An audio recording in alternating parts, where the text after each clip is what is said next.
아멘. 할렐루야. 수요기도에 나오신 우리 모든 성도님들을 환영합니다. 가끔 부부 사이에서요, 자녀 문제로 부부싸움을 할 경우가 있습니다. 사실 잦은 경우긴 합니다. 그때 꼭 나오는 말이 있죠. 이 말이 꼭 나옵니다. 누구를 닮아서 이래? 꼭 이 이야기를 해요. 누구를 닮아서 이래? 여러분, 근데 누구 닮았겠습니까? 당연히 부부 닮죠. 어느 한쪽이 아니라요, 키워준 부모 둘 다 닮은 겁니다. 다 닮은 거예요. 전임 전도사로 있을 때요, 교회에서 있었던 일입니다. 그날 마침 선거날이었는데요, 그러다 보니 교육자들이 다 쉬었습니다. 그런데 당직을 서야 돼서 제가 사무실에 나와 있었습니다. 그런데 6학년 여자아이, 주일학교 다니는 6학년 여자아이가 온 겁니다. 하지만 조금 행동이 이상해요. 말도 어눌하고 걸음걸이도 휘청휘청거려요. 왜 그런가 봤더니 술 마시고 교회에 온 거예요. 입에서 술 냄새가 펑펑 난 거예요. 그래서 물었죠. 아니, 어디서 이렇게 마셨어? 라고 했더니 집에 할머니가 사둔 소주를 먹고 왔다는 거예요. 그런데 여러분, 처음 먹은 소주가 맛이 있나요? 맛이 없죠. 그냥 화학약품 맛만 날 거 아닙니까? 여러분, 맛있어 그런 눈빛으로 보시면 안 됩니다, 저를. 그러시면 제가 이후에 설교를 할 수가 없습니다. 일단 그렇게 왔으니 어떻게 합니까? 자초지종을 한번 들어봐야죠. 그래서 물었어요. 어떻게 먹게 됐어? 라고 했더니 할머니가 저녁마다 이걸 드시는데 궁금해서 자기도 먹었다는 거예요. 근데 다만 맛이 없더래요. 처음 먹었더니. 그래서 어떻게 먹었냐면 오렌지 주스에 타 먹었대요. 칵테일을 해서 애가 먹은 거예요. 그 아이는 할머니와 거의 단둘이 살았습니다. 왜냐하면 아버지가 거의 지방에서 일하셨기 때문에 그냥 할머니랑 살았어요. 근데 할머니가 한이 많이 있으신지 소주를 드시지 않으면 잠을 못 주무셨어요. 그래서 저녁마다 소주 한 병 혹은 2병 정도 마시고 주무셨어요. 제가 그거 다 알거든요, 그 과정을. 그 모습을 보고 자란 그 아이가요, 자연스럽게 따라한 거예요. 이 이야기를 이렇게 마무리해버리면 이 아이가 어떻게 되는지 궁금하실 것 같기도 하고, 또 그렇게 또 망나니로 살겠네라고 오해하실까봐, 혹여나 또 이 방송을 그 아이가 볼까봐 제가 이후에 이걸 설명을 잠깐 드리면, 한동안 방황한 건 사실이에요. 그 아이가 방황했었어요. 제가 저기에 그 동대문구에 있는 교회에서 전임 전사할 때인데 여기 노원에 와갖고 그 아이를 잡으러 왔으니까요. 방황을 했었어요. 그러나 교회에 있는 아동센터에서 그 아이를 잘 케어했어요. 그리고 잘 자라났어요. 그날도 아동센터에 마침 담당하는 교육자 우리 전도사님이 와 계셔서 여자아이니까 그 아이를 데리고 가서 재우고 해장까지 다 해준 다음에 보냈습니다. 지금 그 아이가 어떻게 됐냐면요, 아동센터를 돕는 사회복지사가 됐어요. 참 감사하죠.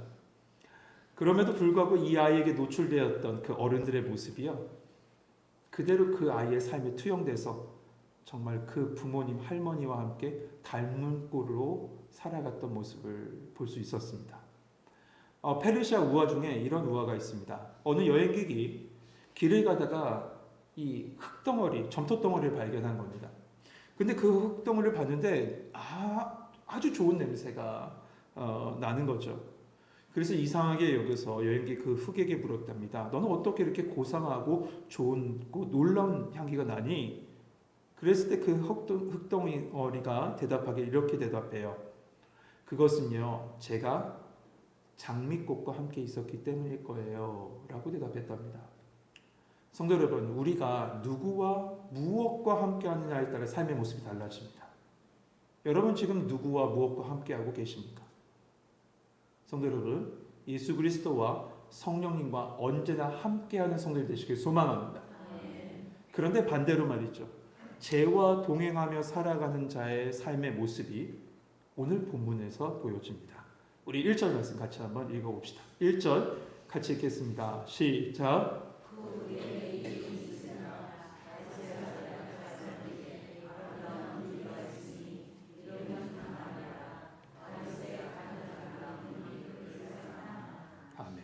오늘 말씀을 이렇게 시작합니다. 그 후에 이 일이 있으니라. 이 말씀을 읽는 순간 누구도 예외 없이 앞에 있었던 사건과 연결되겠구나. 우리는 이것을 유추할 수 있습니다. 그렇다면 앞에 어떤 사건이 있었습니까? 다윗이 밧세바를 범하고 충성된 신하인 우리아를 죽게 한 사건입니다. 죽게 했다라고 제가 표현하고 썼지만 실제적으로 다윗이 죽인 사건입니다. 우리아를. 이 다윗의 재앙 이후에 나단 선지자는 다윗에게 와서 분명한 하나님의 심판을 선포하죠. 그 중에 하나가 뭐냐면 다윗의 집에 칼이 끊어지지 않을 것이다 라는 말씀이었어요. 12장 10절 말씀인데요. 보면 이제 내가 나를 업신여기고 햇사람 우리아의 아내를 빼앗아 내 아내로 삼았은즉 칼이 내 집에서 영원토록 떠나지 아니하리라 하셨고, 이 나단 선지자의 선포는 곧바로 이 피의 칼부림이, 그 칼날이 이 자녀들을 휩쓸고 분열시키고 다툼으로 이어졌다는 것이 보여지는 말씀이 말입니다. 오늘 본문 말씀입니다. 문제의 발단이 이렇게 시작합니다. 다윗의 장자였던 암논이 이복 동생인 다말을 좋아하게 된 데서부터 시작됩니다. 이 관계를 조금만 말씀드리면 압살롬과 다말은 사무엘하 3장 3절에 보면 다윗이 그술왕 달메의 딸 마아가를 통해서 낳은 자녀들입니다. 압살롬과 다말은. 반면에 오늘 나온 장자인 암논은 이스라엘 여인인 아히노암에게서 낳은 아들이면서 첫째 아들, 장자입니다. 그러니까 유다 왕으로 있었을 때 낳은 자녀들이 압살롬과 다말이었다면 광야 생활을 하면서 첫 번째로 낳은 아들이 암논이었다는 거죠. 근데 말씀을 이렇게 전개하고 있다는 건 칼날이 내 집에 영원히 끊어지지 아니하리라, 자식들 간의 세력 다툼이 있을 것을 미리 암시적으로 우리에게 보여주고 있는 것입니다. 그런데 여러분, 1절 말씀을 읽는데 그런 생각 안 해보셨습니까? 아니, 사랑한 게 뭐가 죄지? 사랑은 죄가 아니잖아요. 누가 그 부부의 세계에서인가요? 누가 그렇게 얘기를 했던 거가 기억이 나는데 그렇게 생각하시는 분도 계실지 모르겠습니다. 그런데 이 암논의 사랑이라는 건 라이크 좋아하는 것이 아니라요, 그녀를 갖고 싶은 욕망이었어요. 그것을 어떻게 알 수 있냐면 4절 말씀 끝에 보면 내 아우 압살롬의 누이 다말을 사랑함이니라 라고 말하죠. 이 사랑하다라는 단어 속에 그 뜻이 담겨져 있습니다. 여기서 사랑하다라는 단어는 아하브라는 히브리어를 쓰는데 이 단어는 성적인 관심을 가진다는 뜻입니다. 사랑이 아닙니다. 성적인 관심을 가진다는 거예요. 그러니까 다말이라는 아름다운 여인을 인격적으로 그녀를 사랑했던 것이 아니라 그저 단지 그녀의 육체만 원했던 것이죠. 그런데 다말은 어떤 여인이었습니까? 성경에 보면 아직 어린 처녀라고 나와 있습니다. 이 처녀라는 말 우리 많이 들어봤을 겁니다. 동정녀 마리아에게서 타시고, 그 동정녀 버진이라는 뜻인데요. 이 버진이라는 뜻은 시집을 안 간 여인이 아니라 정확하게 얘기하면 남자를 가까이 하지 않은 정숙한 여인이라는 뜻이에요. 단순히 시집을 안 갔다는 뜻이 아니라 남자를 가까이 하지 않은 정숙한 여인.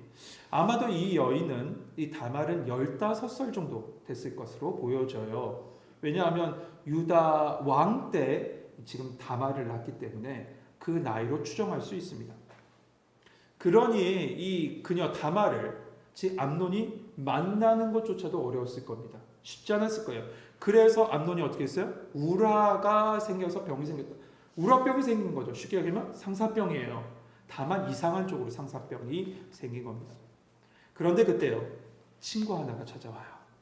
그의 이름이 요나답이죠. 근데 그가 누구냐면 다윗의 형인 시므아의 아들이라고 이렇게 되어 있습니다. 시므아의 아들이라고 되어 있죠. 그런데 사무엘 상하에 보면 이 시므아가 누구냐면 삼마입니다. 삼마. 역대상에서는 시므아라고 나와 있는데 원래는 삼마, 같은 이름이에요. 삼마랑 같은 이름. 그러니까 요나답은 다윗에게 있어서는 조카고 암논에게 있어서는 사촌이었던 거죠. 다만 왕족은 아니에요. 형제였으니까요. 그런데 성경은 그에 대해서 이런 혈연지간과 함께 또 하나의 정보를 주죠. 그가 어떤 사람이었냐면 심히 간교한 사람이다라고 했습니다. 네, 그러니까 요나답은 지금 암논이라는 사람이 걱정돼서 그런 이렇게 선량한 마음으로 아주 좋은 마음으로 그에게 찾아와서 위로를 하고 병문안하는 것이 아니에요. 다 정치적인 속셈이 있고 간교함으로 이거 한 겁니다. 왜 그랬습니까? 그가 지금 왕위 계승 1순위이기 때문에 그에게 붙어있던 겁니다. 간교함으로 붙어있던 거예요. 요나답은 암논에게 왜 이렇게 얼굴이 헬쑥해졌냐, 날마다 왜 이렇게 얼굴이 헬쑥해졌냐 묻습니다. 그리고 자초지종을 듣죠. 그 자초지종을 듣자 아주 교활한 계획을 제안합니다. 이 말씀을 읽는데요, 저는 아담과 하와에게 찾아온 뱀이 생각났어요. 교활한, 간교함, 바로 사단의 모습 아니에요. 속임수로 우리를 넘어지게 하고 지혜를 가장한 죄악으로 우리를 쓰러지게 하는 게 사단의 간교함이에요. 여러분, 이러한 사단의 간교함을 아셨던 예수님은 시험이 왔을 때, 유혹이 왔을 때 어떻게 하셨습니까? 말씀으로 그 모든 악한 마귀들을 물리치셨습니다. 성도 여러분, 사단의 간교함을 이길 힘은 하나님의 말씀 앞에 서서 그 말씀을 예수 이름으로 우리의 마음과 생각과 삶의 터전을 선포할 때 이길 수 있을 줄 믿습니다. 그 길밖에 없어요. 예수 이름을 선포하는 것, 말씀을 붙잡고 예수 이름을 선포하는 길밖에 없습니다. 예수님도 그러셨습니다. 사도들도 예수 그리스도의 이름으로 어둠의 권세에 눌린 자들에게 선포하였고 그러므로 말미암아 그가 자유함을 얻었습니다. 야고보서 4장 7절 말씀에 보면 그런즉 너희는 하나님께 복종할지라 마귀를 대적하라 그리하면 피하리라 말씀합니다. 말씀과 예수 그리스도의 이름으로 모든 악한 어둠의 관계를 물리칠 수 있는 성도님 되시길 주님의 이름으로 축복합니다. 그래도 적을 알아야 되겠지 않겠습니까? 적을 알려면 어둠의 권세가 어떤 방법으로 유혹하는지도 알아야 되겠죠. 우리 요나단의 조언을 한번 봅시다. 5절 말씀 같이 한번 읽겠습니다. 같이 한번 읽겠습니다. 시작.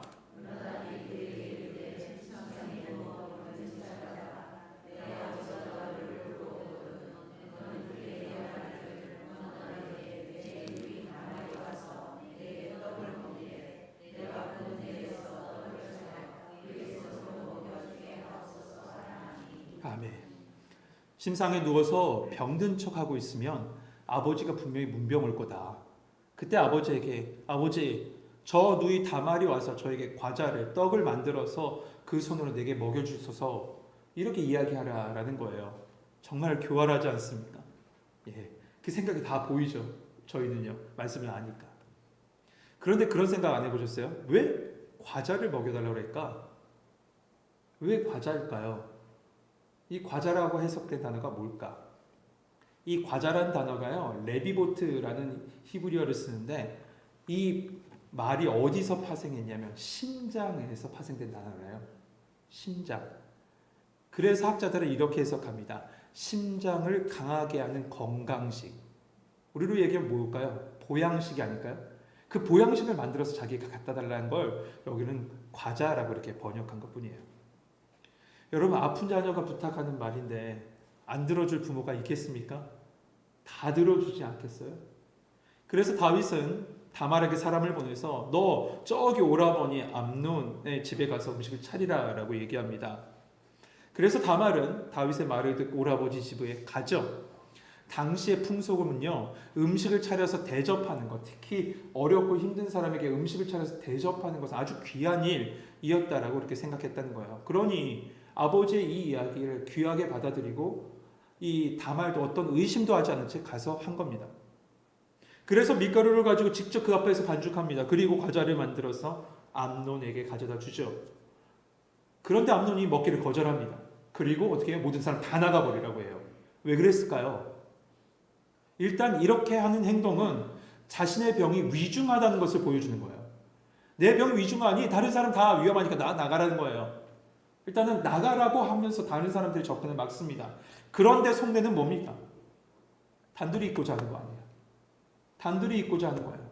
아마도 요나단의 계략을 그대로 행했던 것 같아요. 그대로 따라한 거예요. 그래서 하는 수 없이 사람들 다 나갑니다. 다 나가고 다말은 직접 과자를 만들고 그 만든 것을 손으로 암논에게 먹여줄 수밖에 없었어요. 그런데 그때 암논이 다말의 손을 붙잡고 겁박합니다. 그러면 얘기하죠. 나의 누이야, 와서 나와 동침하자. 이에 다급해진 다말이 어떻게 합니까? 거절합니다. 12절 보시죠. 그가 그에게 대답하되 아니라 내 오라버니여 나를 욕되게 하지 말라. 이런 일을 이스라엘에서 마땅히 행하지 못할 것이니 이 어리석은 일을 행하지 말라. 그리고 13절 내가 이 수치를 지니고 어디로 가겠느냐? 너도 이스라엘에서 어리석은 자 중에 하나가 되리라. 이제 청하건대 왕께 말하라. 그가 나를 내게 주기를 거절하지 아니하시리라 하되. 여러분, 하나님께서 율법을 통해서 이스라엘 백성에게 말씀하실 때 근친상간하는 자는 수간하는 자와 남색하는 자, 동성연애하는 자와 더불어 이스라엘 사회에서 제거하라 말씀하셨어요. 그게 레위기와 민수기와 신명기에 나온 말씀이에요. 특별히 지금 이와 같은 행위를 우리 성경은 지금 읽은 성경은 뭐라고 표현하냐면 어리석은 일, 어리석은 자라고 성경은 표현하고 있습니다. 그런데 이 어리석은 일이나 어리석은 자라는 단어는요, 성경에서 도저히 용서받지 못할 짐승 같은 짓 혹은 하나님을 경외하지 않는 모습을 표현할 때 이 단어를 써요. 그러니까 이 암논의 모습은 뭐예요? 하나님 보시기에 너무나도 악한 모습, 하나님께서 용서하지 못하는 모습이라는 것이죠.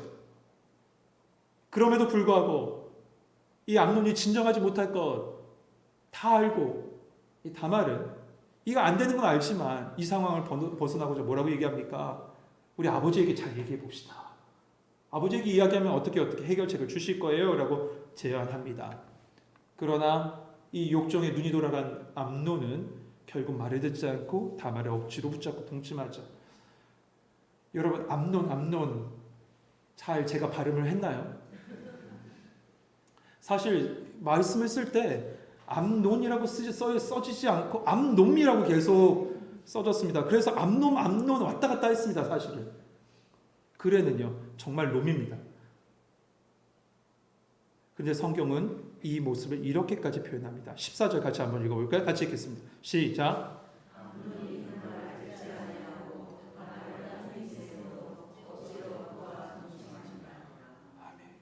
암논이 다말을 범했는데 어떻게 범했냐? 힘이 셈으로 해요. 힘으로 죄악을 범했다는 거죠. 힘으로 죄악을 범했다. 여러분, 다윗도 똑같았어요. 다윗도 힘으로 밧세바를 범했고 다윗도 힘으로써 우리아를 죽였습니다. 자기의 힘, 자기의 권력으로 말입니다. 이 말씀을 읽는 내내 참 충격적입니다. 우리도 이렇게 말씀 나누기조차도 참 어려운 말씀입니다. 그런데 한편으로 이런 생각을 합니다. 너무 닮았다. 너무 똑같다. 바로 앞에서 있었던 일, 그 밧세바 사건과 본질적으로 완전히 같은 사건이다. 욕정을 참지 못하고 자기 힘으로 여인을 범한 사건, 여인에게 몹쓸질을 한 사건, 똑같습니다. 여러분, 이것은 자연스럽게 다윗의 가문의 연례 행사가 되어버렸습니다. 더 세게 이야기하면 다윗의 가문의 전통이 되어버린 거예요. 다윗의 자녀들은 아버지가 하는 일을 보면서 이러한 죄악에 대한 것을 무감각해졌던 겁니다. 이게 죄인데 죄인지를 모르는 거예요. 죄악이 전통이 되고 죄악이 집안의 문화가 되어버린 겁니다. 성도 여러분, 우리는 지금 죄의 닮은 꼴을 보게 됩니다. 그래서 오늘 말씀의 제목을 묵상하다가 결국 이렇게 제목을 정했습니다. 죄의 닮은 꼴. 닮은 꼴. 정말 닮았다. 너무 똑같다. 죄가 그렇습니다. 죄의 무게가 이렇게 무토록 무겁습니다. 죄가 그렇습니다. 죄의 영향력이 이토록 무섭도록 빨리 확산합니다. 쉽게 퍼져갑니다. 여러분, 우리 가정과 우리의 삶 속에 죄가 문화가 되지 않고 죄가 전통이 되지 않도록 예수 보혈로 죄의 물줄기가 끊어지는 역사가 있길 소망합니다. 여러분, 그렇게 기도하십시오. 하나님, 우리 가정에 죄가 끊어지게 하시고 죄를 닮아가는 것이 아니라 예수를 닮아가는 가정 되게 해주세요. 하나님, 우리 가정 예수 닮아가는 가정 되게 해주세요. 오늘 이 시간에 기도하실 때 이 죄의 모든 것 하나님 아버지 더 이상 우리 자녀들에게나 우리 식구들에게 퍼져나가지 않게 하시고 오직 닮아갈 것은 예수님만 닮아갈 수 있는 우리 가정 되게 하옵소서. 우리 찬양하면서 기도하는 시간 갖도록 하죠. 우리 찬송가